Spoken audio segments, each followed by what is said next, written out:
Well, most people strive to be thin, or at least to be a healthy weight. But for some thin people who are simply what's called skinny fat, they might look good, but they're definitely not healthy. All right, here to talk about the potential health risks of being what is called skinny fat and what to do about it is Dr. Sabrina Fabi. First of all, let's explain what skinny fat is. Some people think you look skinny, you're fine. Obviously, that's not always the case. Right, not necessarily. So people are focused so much on what that scale says and that number going down, but that doesn't necessarily mean that their muscle mass is increasing or that their fat is necessarily decreasing, right? So you may have a decrease in your fat, but you still have a decrease in your overall muscle mass, and that has an impact. It has an impact on our brain health. So there was a great study that was just published where they took 353 people, average age about 69, and did a bunch of cognitive exams on them to see if they had good memory, if they could actually do executive functions. And what they found was that those that had more fat distribution, even though their BMIs were normal, which you're told that if you have a good BMI, you're healthy, they actually had a decrease in overall ability to recall things, executive functions, ability to basically address complex problems. So the scale doesn't necessarily always guide you to what's healthy. So to break it down a little bit. So how do you know then if you are skinny fat? We're just looking at images there of people that clearly are overweight, so that's obviously an indicator. So if you're relatively thin, how do you know? Right, well, an MRI would probably be the best way because it can tell you overall fat distribution and how much fat you have.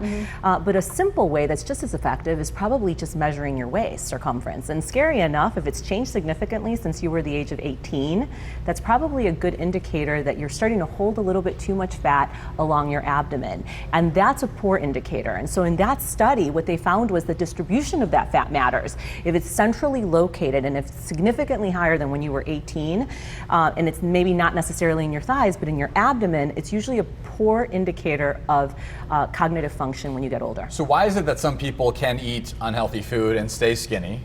And other people obviously have different effects. I know, I envy them. Yeah. It's genetics, right? Yeah. Genetics is the most powerful thing, and so those people may be able to just metabolize things quicker, or they naturally have the ability to hold on to muscle or build muscle quicker so that they can metabolize their calories faster.